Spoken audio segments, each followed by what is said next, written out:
కనుక ఇవాళ తరంలో కూడా కవులు కానీ కవయిత్రులు కానీ తమ రచనలు చేసేటప్పుడు ఏ భావోద్వేగాన్ని తమ కవిత్వంలో నిక్షేపం చేస్తున్నారో అది వాళ్ళు అక్కడ నిలబడి చదువుతున్నప్పుడు మనం దాన్ని ఆస్వాదించగలం. ఇంతమందిని సమకూర్చుకుని ఈ ప్రేక్షక సమక్షంలో అటువంటి అవకాశాన్ని మీరు కవికి కానీ కవయిత్రికి కానీ కనిపిస్తే వాళ్ళిచ్చినటువంటి కవితను వాళ్లే చదివి వినిపించడం ద్వారా దాంట్లో ఏ ఉద్వేగాన్ని నిక్షేపించారో అది మనకు అందించేటువంటి ఒక అవకాశం దొరుకుతుంది.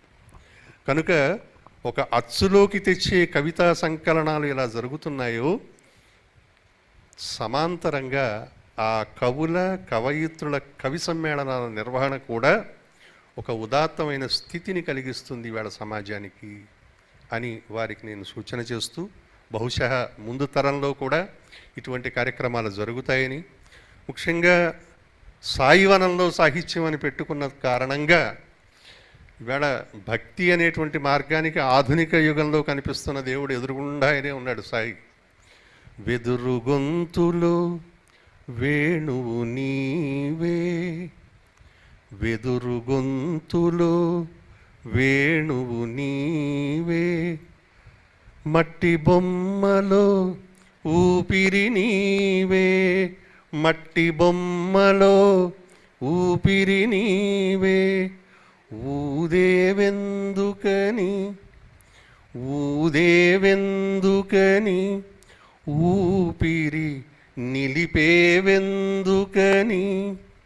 తెలియదు నీ మాయ బ్రోవుము సాయి, తెలియదు నీ మాయ బ్రోవుము సాయి.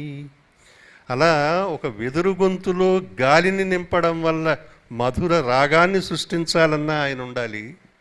ఇవాళ మట్టి బొమ్మలో ఈ ఊపిరి నిలబడాలన్నా ఆయన ఉండాలి. ఆ ఊదడం ఆకిన ఇక్కడ ఊపిరి నిలిపివేసిన రెండు ఆ సాయి పరమాత్మని చేతిలో ఉన్నాయన్నటువంటి సూత్రాన్ని అంగీకరిస్తున్నటువంటి కాలం.